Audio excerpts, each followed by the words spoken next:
Assalamu alaikum everyone, it's Athar and welcome to Islamic Culture Podcast. Not all the prophets were mentioned in Quran. Only a few of them were mentioned in Quran, and the rest of them we knew about them from the Sunnah of our Prophet Muhammad sallallahu alaihi wasallam. One of them was Sheath. He was Adam's son. He was so good and righteous servant of Allah subhanahu wa ta'ala. He was so close to Adam. Adam alayhi salatu wasalam loved him so much, and he learned a lot from his father Adam alayhi salatu wasalam. He obeyed Adam, he obeyed Allah subhanahu wa ta'ala, and after a while he received the revelation of Allah from Allah subhanahu wa ta'ala, and he continued the mission of his father. He started to guide the people, to teach them what's halal, what's haram, what to do, what not to do, and all the prophets came from his offspring, and some say that all the prophets ended up in his lineage. At that time, people divided into two parts. The second part was Sheath and his people, and they were living in the mountain. And the second part was Qabil's descendants, and they were living on the flat surface of the land. Sheath, he told his people not to go there and not to mix with those kind of people, because they were doing a lot of haram things, evil deeds, and they disobeyed Allah subhanahu wa ta'ala. Until now, everything is okay, everything is fine, until after some time a problem arose. What was that problem? The problem was Shaitan and his mission, his evil mission. What was his evil mission? Shaitan wanted to mislead us. Shaitan wanted to make us away from Allah subhanahu wa ta'ala. So what did he do? Now Shaitan have two parts, the good people and the bad people. Of course he will start with the bad people first, because it was very easy for him to control them. So what did he do? At first he changed his shape as a very handsome man, and he went there to Qabil's descendants, and he asked them for a job. He said to them, please, I need a job. Can you employ me here? I really need a job. And they saw him very handsome, good person. I said, yes, okay, why not? Now you have a job. At first, he worked very, very hard, and he was very good with them, until slowly and gradually he started to carry out his mission. What did he do?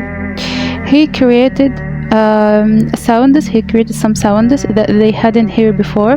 They hadn't heard about them before, because he wanted to attract them. So listen carefully, because my friends, it's the beginning of musical instruments. It's the beginning of music here.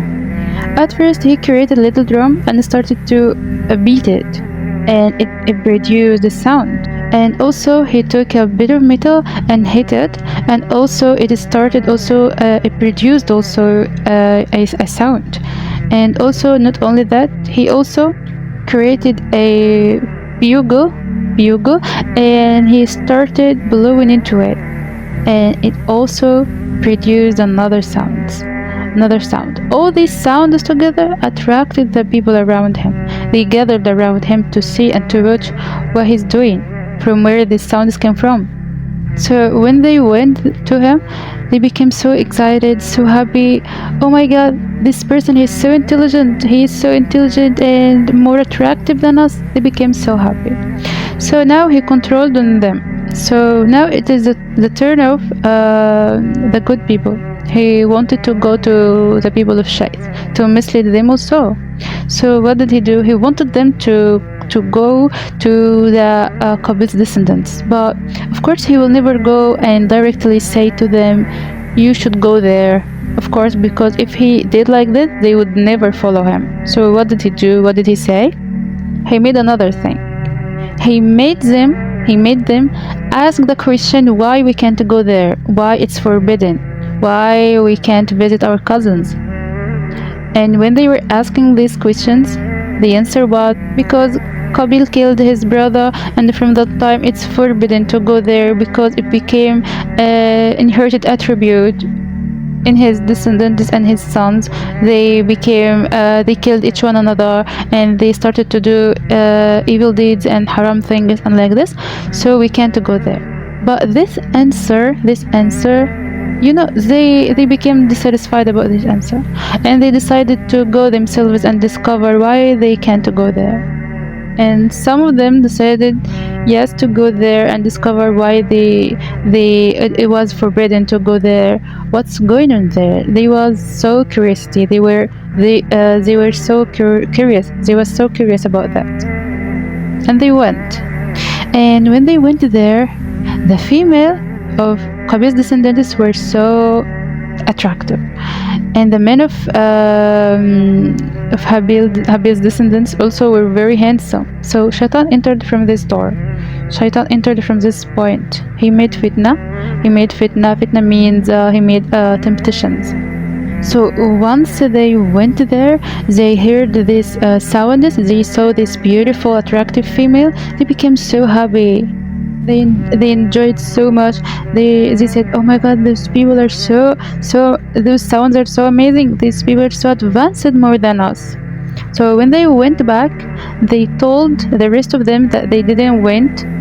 They told them, "You don't know what you're missing out there. You should go there. Beautiful, attractive females with amazing sounds. You should go there. You should go there." And yes, after the next time, a larger group went there. And every time the number was increasing until most of them went there and they committed a lot of haram things and a lot of sins. Female and male were together with music, dancing, party like this. They made a lot of haram things.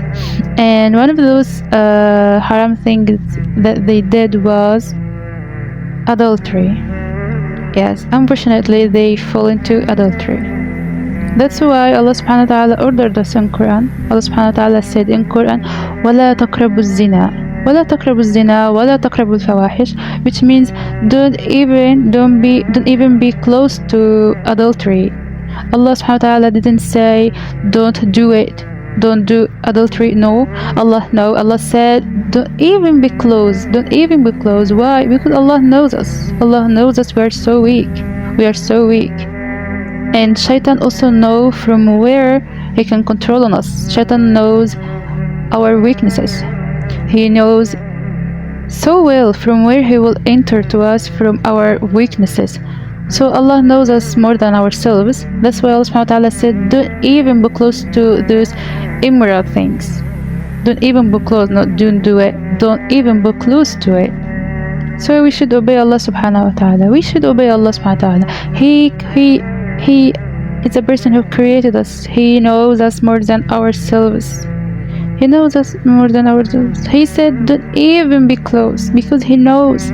Allah knows that if we like this kind of people, these people, their intention were so good. At first their intention was just they wanna go and just have a look. They just were curious about what's happening there. But what happened?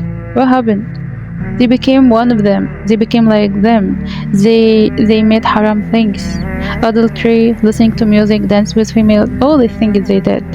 At first their intention was so good. So what happened? And after Sheath came Enos. After Enos came Canaan. After Canaan came Muhallalal. And after Muhallalal came Jared. And after Jared came Idris.